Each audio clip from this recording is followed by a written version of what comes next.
या संबंधात FIR करावी। मुद्रांक रजिस्ट्रारनी हे चिटिंग फ्रॉड आहे, एकाच स्टॅम्प पेपरवर 2 हे।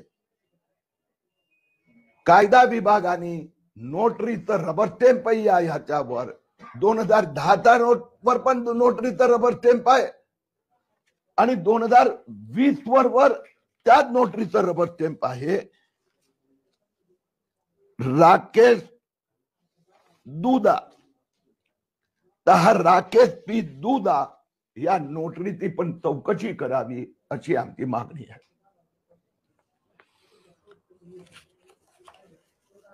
काल माननीय लोकायुक्त यांनी रेमडेसिवीर घोटाळा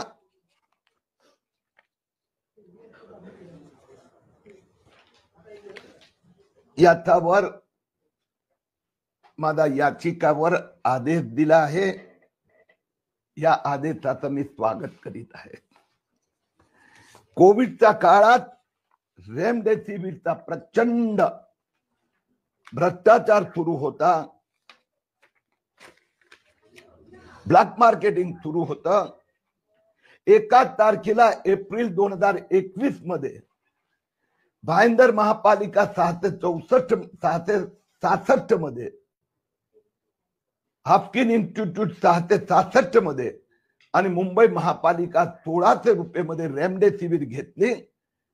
याची चौकशी व्हायला हवी अशी मी मागणी लोकायुक्तांकडे केली होती। लोकायुक्तांनी आपला जो ऑब्झर्वेशन रेकमेंडेशन केलाय ते मी स्पष्टपणे दाखवू इच्छितो। लोकायुक्तांनी आपला उत्तरात म्हटलं आहे की याचिकाकर्त्यांनी जे सांगितलंय 766 रुपये, 1666 रुपये हे खरं आहे। मुंबई महापालिका, महाराष्ट्र सरकार, भाईंदर महापालिका सगळ्यांनी स्वीकार केला। एकाच दिवशी महाराष्ट्र सरकार ऑर्डर देते, एकाला 667 आणि दुसरा मध्ये 1667। या सगळ्या महापालिका इन्स्टिट्यूट यांनी हे सगळं सरकारवर ढकलून दिलं। मी याचिकेत हा प्रश्न उपस्थित केला होता की जर मुंबई महापालिकाने गडबड नाही केली तर महाराष्ट्र सरकारने हे प्राइस कंट्रोल का नाही केले। आणि लोकायुक्तांनी आपल्या आदेशात स्पष्ट म्हटलं आहे की the government of Maharashtra there was no effective machinery for directing private manufacturers to sell the life-saving drug at particular fixed price. There was no machinery. पुढे लिहिलंय द स्टेट ऑफ महाराष्ट्र। मी पुन्हा सांगू इच्छितो, काही लोकांनी बातमी फ्लेक्स केली आहे की याचिका फेटाळली, क्लीन चिट दिली आहे, तर त्यांना प्रार्थना करतो की हे ऑर्डर पूर्ण वाचावा। स्पष्ट म्हटलंय the state of Maharashtra ought to have brought a legislation or ordinance directing the manufacturer to make the supply of life-saving drugs available at the reasonable rate. लोकायुक्तांनी स्पष्टपणे म्हटलंय की मुंबई महापालिका तो भाईंदर महापालिका तो हाफकिन यांना मी दोषी धरता येणार नाही असं त्यांच्या वकिलांनी आर्ग्युमेंट केली आहे। कारण की त्यावेळेला रेमडेसिवीरचा सप्लाय हे महाराष्ट्र सरकार रेग्युलेट करत होती। FDA ला सगळा अधिकार दिला होता।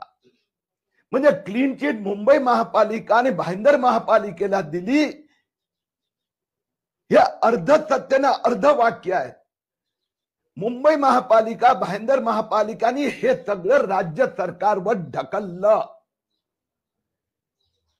त्यांनी आपल्या आर्ग्युमेंट मध्ये म्हटलं आम्हाला अधिकारच नव्हता, अधिकार सगळं महाराष्ट्र राज्याने FDA ने घेतला होता आणि म्हणून लोकायुक्तांनी म्हटलंय पॉइंट नंबर 1, 2, 3 की मुंबई महापालिका, भाईंदर महापालिका हे कंट्रोल करण्याच्या स्थितीत नव्हते, म्हणून त्यांनी चूक केली, भ्रष्टाचार केला असं म्हणता येणार नाही. पण फायनल ऑर्डर मध्ये 4थ्या पॉइंट मध्ये स्पष्ट म्हटलं आहे की Maharashtra government should have regulated the price of life saving drug. They should have issued the ordnance. आणि त्यावेळी मी बोंबलून सांगत होतो, महाराष्ट्र सरकारकडे उद्धव ठाकरे यांच्याकडे अधिकार होते, ते उद्धव ठाकरेंना माहित होतं. कारण की त्याच वेळेला महाराष्ट्राच्या सगळ्या हॉस्पिटल्स मध्ये कुठला बेडचं काय रेट असेल, कुठला सर्व्हिसचे काय चार्जेस असेल, हे महाराष्ट्र सरकारने ठरवलं होतं. जर हॉस्पिटलचे दर तुम्ही कंट्रोल केले तर रेमडेसिवीर देणाऱ्या त्या 4 कंपन्यांचे दर का रेग्युलेट केले नाही? त्यात एका पर्टिक्युलर कंपनीने 1600 रुपये दिली, त्यांना का तुम्ही आदेश दिले नाही? तुम्ही कंपन्यांना रिटेल मध्ये देण्यावर प्रतिबंध केला, म्हणजे सगळा सप्लाय तुमच्याकडे होता. पुढे यांनी म्हटलंय की हे अधिकार यांच्याकडे डिझास्टर मॅनेजमेंट ऍक्ट 2005 च्या अंतर्गत देता आले असते. डिझास्टर मॅनेजमेंट मध्ये हे प्रोव्हिजन आहे. त्या प्रोव्हिजनचाच वापर करून तुम्ही सांगितलं की कंपनी कुणाला देणार नाही, फक्त एफडीए ला देणार. रिटेलरला तुम्ही ब्लॅक मार्केटिंगचं प्रतिबंध घातलं. पुढे यांनी म्हटलंय की it is a matter of common knowledge that what ever the demand goes up. आणि त्यांनी आणखीन पुढे म्हटलंय काय, therefore recommend the government of Maharashtra shall consider passing appropriate legislation for ensuring supply of life-saving drugs in such event. MCGM and all other municipal corporations shall also take a policy decision and ensure that life-saving drugs supplied to them do not fall in wrong hands and are used for proper treatment. ह्याच्यात आणखीन त्यांनी म्हटलं आहे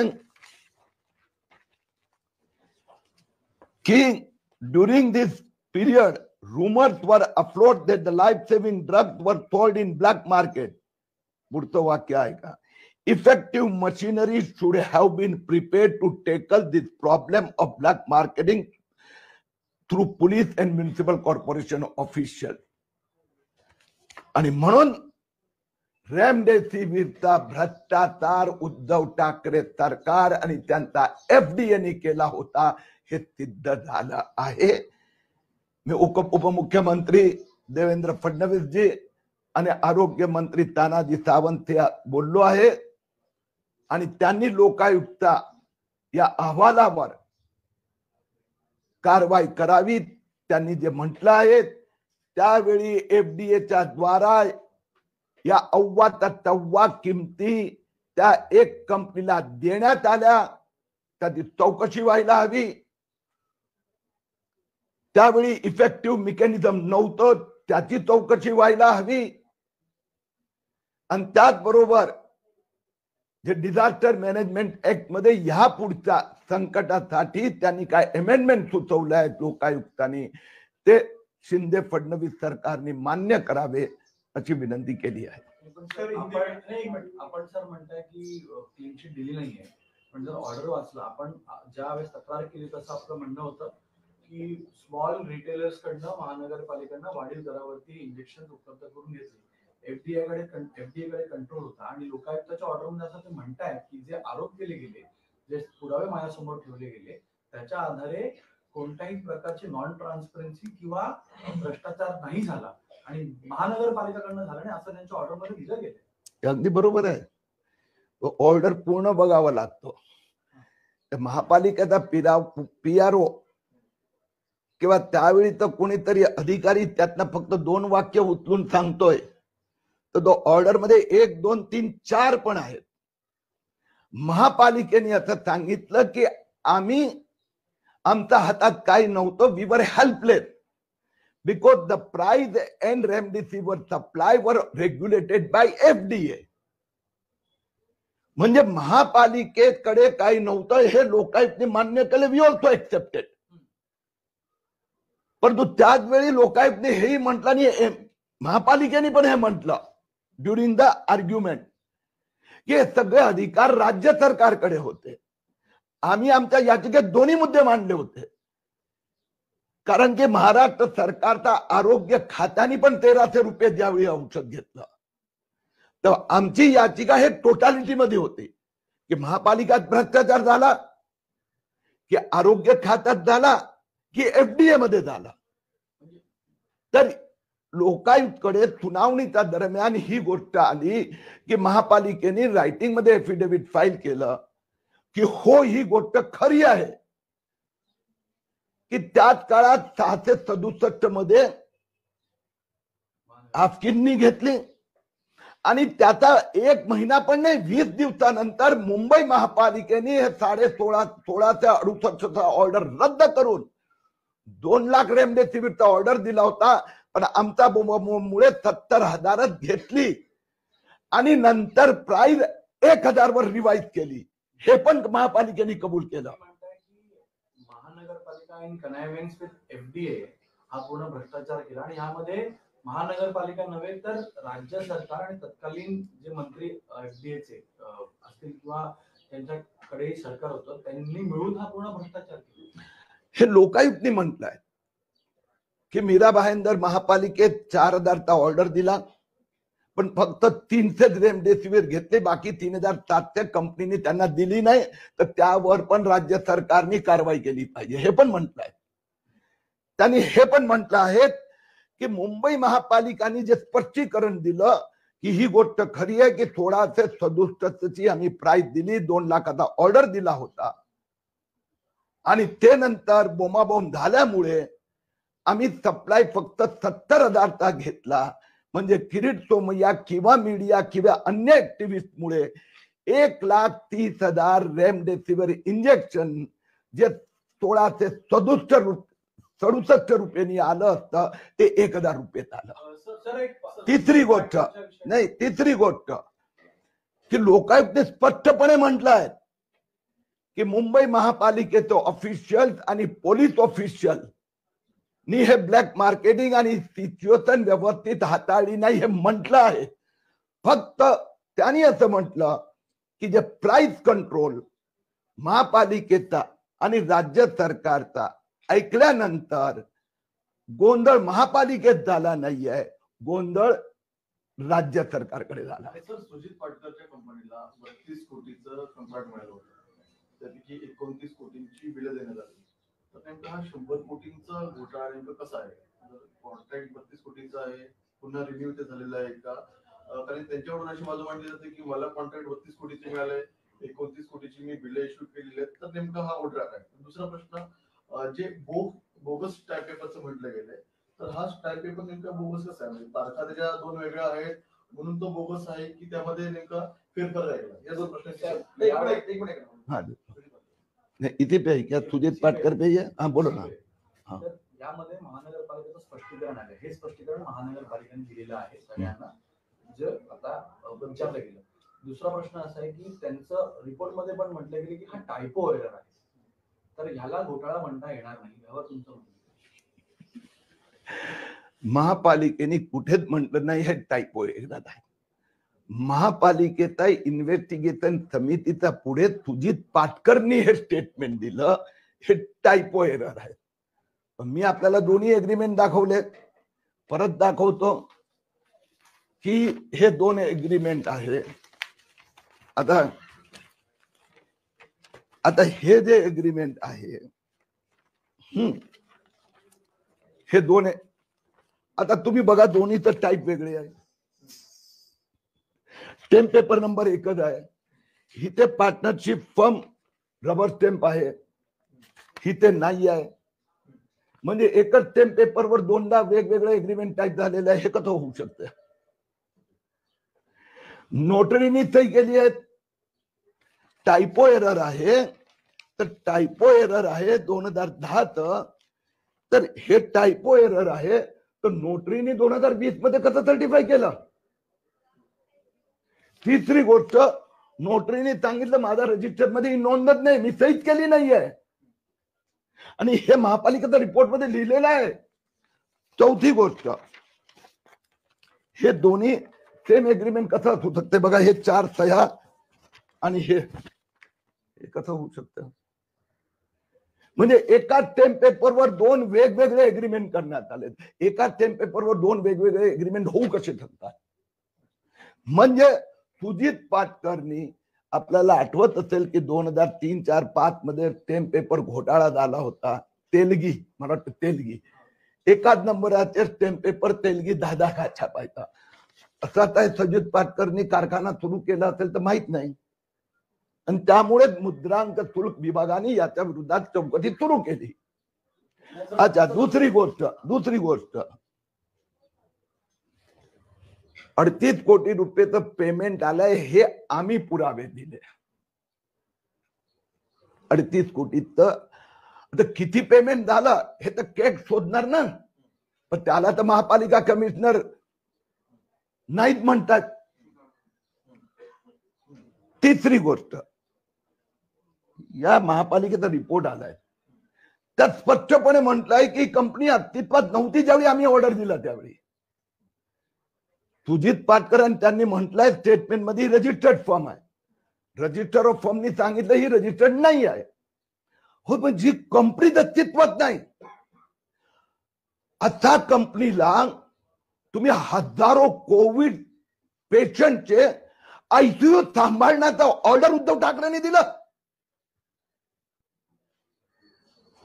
Covid ICU and other unit, जी company अस्तित्वात नाही, ज्या कंपनीकडे कोणी माणूस नाही, ज्या कंपनीकडे जीएसटी नाही, ज्या कंपनीकडे इन्कम टॅक्स नंबर नाही, ज्या कंपनीचं ऑफिस नाही, ज्या कंपनीचे 4 पार्टनर, त्यातनं एक चहाची टपरी चालवतो आणि दुसरा ड्रायव्हर आहे, अशा लोकांना, आणि fraud and forgery and cheating Azad Maidan कोर्टाने दखल घेतली.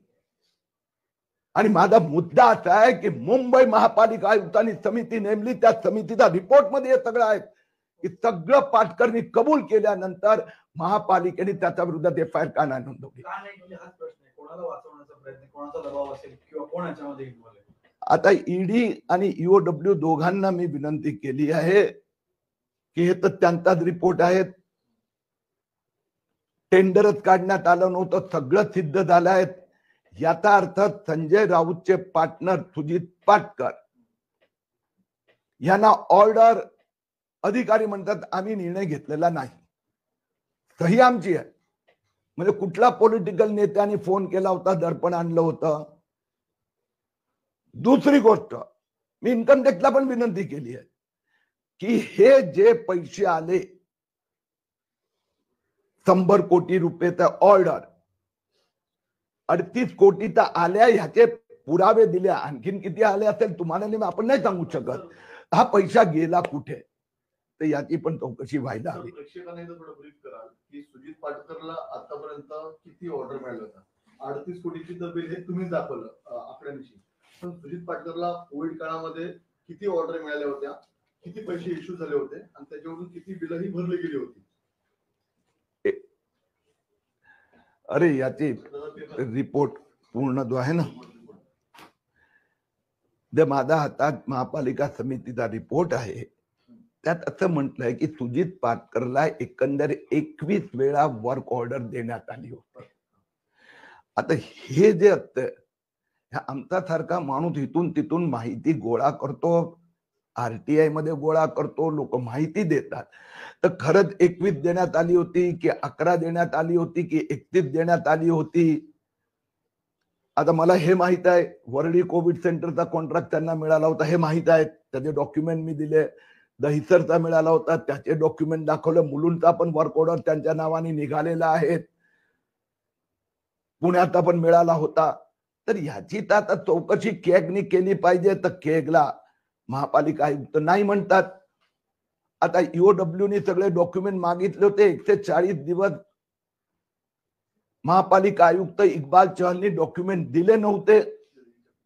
आता ईडीनी बोलवल्यानंतर त्यांनी हे कागद द्यायचं मान्य केलं आहे, तर आता ते कागद देत आहेत, म्हणून त्या सगळ्या गोष्टी हळूहळू येणार.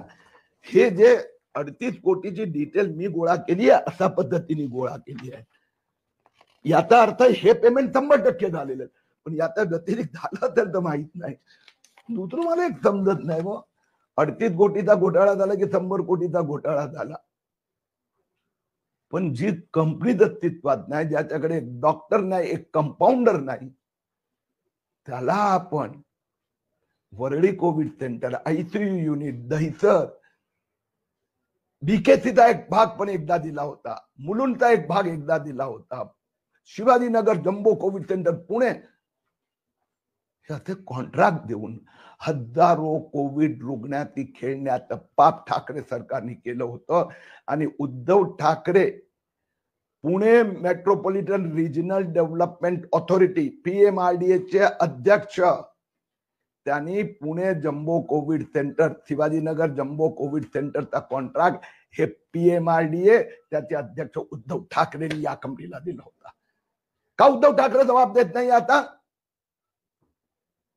7 दिवसात 3 कोविड रुग्ण दगावले, बोंबाबोंब झाली, म्हणून उपमुख्यमंत्री अजित पवारांच्या आग्रहामुळे पालकमंत्रींनी कमिटी नेमली आणि त्या कमिटीने स्पष्ट रिपोर्ट दिला, या कंपनीकडे ही कंपनी बोगस आहे, फेक आहे, कोणी माणूस नाही आहे, आणि त्याच्यामुळे 3 माणसं दगावली, त्याला ब्लॅकलिस्ट केलं.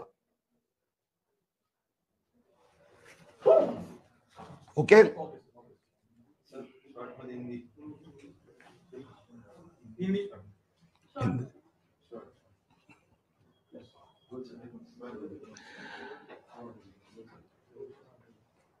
मुंबई महापालिका ने सुजीत पाटकर 100 करोड़ कोविड सेंटर घोटाले में अपनी जो रिपोर्ट दी थी, वो रिपोर्ट हमारे हाथ में आई है. उस रिपोर्ट में सुजीत पाटकर ने फोर्जरी की, फैब्रिकेशन किया, 2010 की सिग्नेचर पे 2020 में नोटराइज हुआ. उनके वो कंपनी उस समय जन्म 26 जून 2020 तक वो कंपनी अस्तित्व में नहीं थी, उनके पास कोई साधन नहीं था, ऐसी कंपनी को कॉन्ट्रैक्ट दिया गया, ऐसा मुंबई म्युनिसिपैलिटी ने अपनी रिपोर्ट में मान्य किया है. सुजीत पाटकर ने एक ही स्टैम्प पेपर पे 2 अलग अलग एग्रीमेंट, एक मुंबई महापालिका को दिया, एक पुणे महापालिका को दिया. स्टैम्प ड्यूटी रजिस्ट्रार IGR ने इसके ऊपर जांच के आदेश दे दिए हैं. जो म्युनिसिपैलिटी के ज्वाइंट कमिश्नर सुनील धामणे, इसने ये रिपोर्ट बनाई थी, उसमें सब ये लिखा है कि ये फ्रॉड फोर्जरी. उसके बाद में सुनील धामणे ने इनके ऊपर कार्रवाई नहीं की. इसके लिए महापालिका के ज्वाइंट कमिश्नर को तुरंत सस्पेंड करना चाहिए, और साथ में लॉ डिपार्टमेंट ने जो नोटरी कहता है मैंने साइन नहीं की है, वो रबर स्टैम्प सुजीत पाटकर जो संजय राउत के पार्टनर है उन्होंने लगाई है, उसकी अलग जांच करनी चाहिए. मुंबई महापालिका ने 140 दिन ये डॉक्यूमेंट दबाए रखे, इसके लिए उनको भी एक्सप्लेनेशन देना पड़ेगा, और सुजीत पाटकर को तुरंत ही गिरफ्तार करना चाहिए, ऐसी मेरी मांग है. मुंबई लोकायुक्त ने रेमडेसिविर ब्लैक मार्केटिंग के संबंध में मेरी याचिका में जो मूल बातें थी उसका स्वीकार किया है, मैं उसका स्वागत करता हूं. अप्रैल 2021 में एक ही समय पर भाईंदर म्युनिसिपल कॉर्पोरेशन ने 667 रुपए में रेमडेसिविर लिया, और उसी समय पर मुंबई महापालिका ने 1667 रुपए में रेमडेसिविर खरीदा. इसके संदर्भ में धांधली हुई है, क्योंकि डिजास्टर एक्ट के अंतर्गत महाराष्ट्र सरकार ने FDA द्वारा दवाई से लेके हॉस्पिटल के चार्जेस रेगुलेट कर रही थी. उस समय पर इतना दाम क्यों? मुंबई म्युनिसिपैलिटी ने अपने स्पष्टीकरण में लोकायुक्त को कहा कि ये प्राइस रेगुलेट या सप्लाई रेगुलेट करने का काम महाराष्ट्र सरकार के पास अधिकार था, उन्होंने उसका उपयोग नहीं किया. जो रेमडेसिविर का सप्लाई उस समय पर food and drug control authority FDA करता था, और इसलिए लोकायुक्त ने कहा कि इसमें मुंबई महापालिका को हम अधिक जिम्मेदार नहीं कर सकते। लेकिन लोकायुक्त ने स्पष्ट कहा है कि महाराष्ट्र सरकार ने अपने अधिकार का उपयोग करके उस समय ऑर्डिनेंस निकालना चाहिए था। रेमडेसिविर लाइफ सेविंग ड्रग का प्राइस कंट्रोल करना चाहिए था। ब्लैक मार्केटिंग और लोगों में विश्वास पैदा करने का काम मुंबई महापालिका पुलिस कर नहीं सकी। इसका मैं स्वागत करता हूं। लोकायुक्त ने यह भी कहा है कि आगे ऐसे डिजास्टर के संबंध में डिजास्टर एक्ट में 2 अमेंडमेंट करने चाहिए। मैंने उप मुख्यमंत्री देवेंद्र फडणवीस और आरोग्य मंत्री डॉक्टर तानाजी सावंत से बात की है। मैंने कहा लोकायुक्त ने जो अमेंडमेंट के लिए कहा है वो स्वीकार करना चाहिए। शिंदे फडणवीस सरकार ने ये अमेंडमेंट लाना चाहिए। और लोकायुक्त ने जो कहा है, उस समय महाराष्ट्र सरकार ने ऑर्डिनेंस क्यों नहीं निकाला? मुंबई महापालिका ने कहा कि हमने जो ये काफी कंट्रोवर्सी हुई थी उसके कारण जो 2 लाख रेमडेसिविर हम 1677 रुपए में खरीदने वाले थे, वो सप्लाई 70,000 पे रोक दिया। हमने 70,000 रेमडेसिविर 1667 के दाम से लिया और बाकी का 1,30,000 ये 1,000 रुपए के दाम से लिया। तो एफडीए के कारोबार की जांच होनी चाहिए। देवेंद्र फडणवीस और तानाजी सावंत ने इसके ऊपर योग्य करने का आश्वासन दिया है।